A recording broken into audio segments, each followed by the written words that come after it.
Good evening from Central Virginia. It's been a long day and I'm on the porch and I'm going to make some sauerkraut, but it's going to be a little bit different because it's going to be made with cabbage and beets and ginger.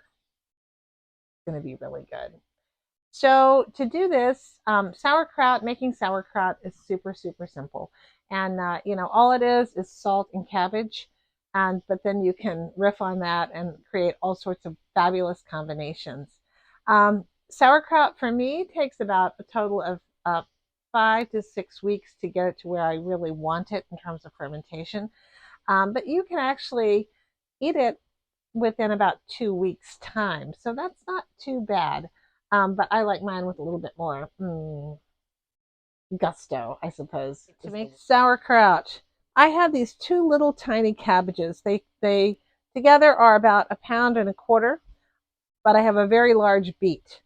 So I'm going to use those. I'm going to use a 2-inch piece of ginger that I'm going to peel and slice and grate or mince, and then 2 cloves of garlic that I'm going to mince up. There are 4 teaspoons of pickling salt. Pickling salt is different than the salt that you get normally in your shaker, in that it is not iodized. As far as supplies for your fermentation, you need a quart jar. These are small batch sauerkrauts.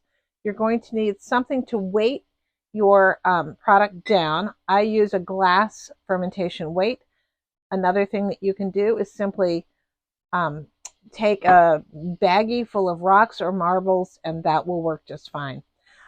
I like to use an airlock. These are airlocks that I got online. It's made of silicone. You can use it over and over again, and you're going to need a ring to weight it down. The very first thing I did was just to chop up the ginger and the garlic. Next, I'm going to take my cabbage and I'm going to slice off the end. I've removed the outer leaves already. Quarter it, slice it down. Some people remove the cores. I'm not removing the cores. All right, there's one, cabbage number 1. Again, I've got about 1.25 pounds of cabbage here. This is a small batch. Have my beet. I'm going to take off the top. I'm not peeling it because that is where a lot of the nutrient is located. So I'm actually taking this beet. I'm going to cut it in several pieces, and I'm going to shred that up in my food processor as well. It's going to make a little noise. We're just going to slice it.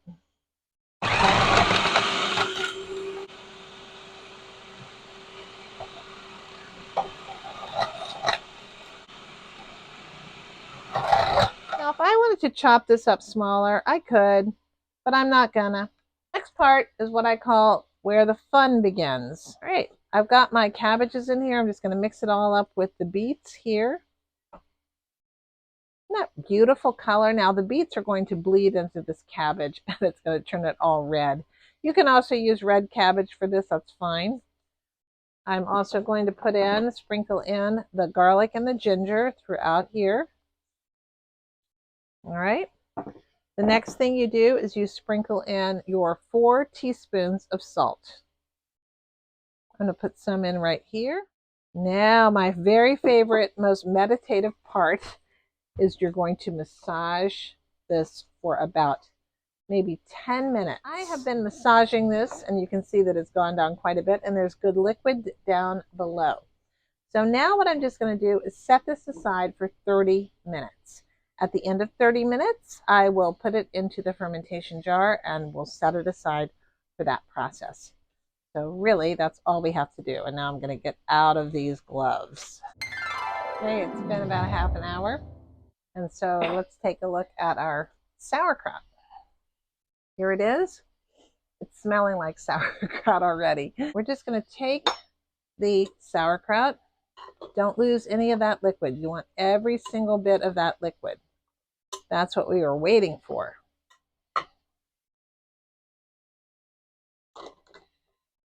As you go, you just want to kind of press it down. Now, there is a thing called a sauerkraut masher, and I don't have one, but it's a device that is just a kind of usually made out of wood, and then you just can cram that kraut down in. You want it packed really, really tight. Oh my goodness, don't go falling away. But you just want to cram your vegetables, your sauerkraut in there tight. Pack it tight. Pack it way down. You're going to go, oh no, I don't have enough. But yeah, you will. And you just want to extract more of that lovely liquid. But that juice is coming up over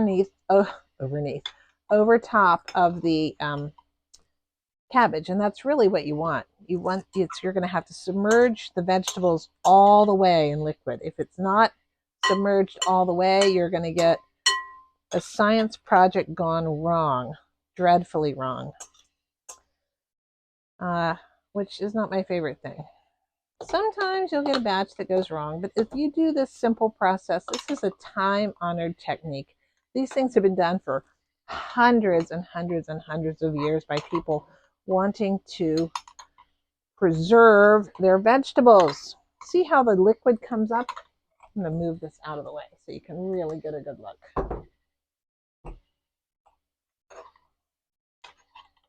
All right, this is good. I could even have more in here, but this is what I've got. So that's what we've got. Now, for my next act, we definitely have all of the air out of here because we've been pressing and pressing and pressing down. I'll press down a few more times. If you've got a sauerkraut masher, all the more power to you. But you don't have to have fancy equipment. All right, I'm going to put my weight in. Here's my weight. And that is just going to keep the product, as we call it, sauerkraut. Hello, are you going to go in? Yep. Underneath the liquid. That is the trick.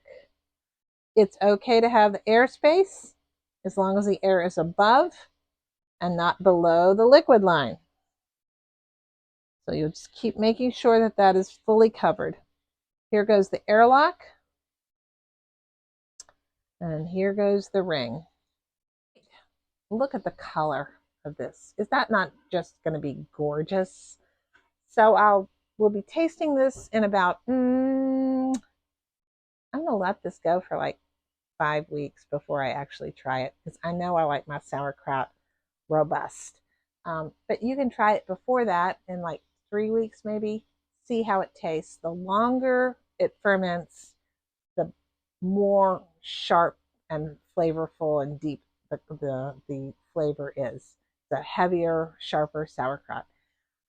Then what do? You just take the fermentation lock off, stick it in your fridge. That stops the fermentation, and then you enjoy it. And it'll keep for a very long time in the fridge, but ours never does because we heat it up. Thank you so much for watching. I hope you're doing well. And I hope if you like to grow food like I do in my garden, and you like to save what you grow and cook what you grow, this might be a channel for you.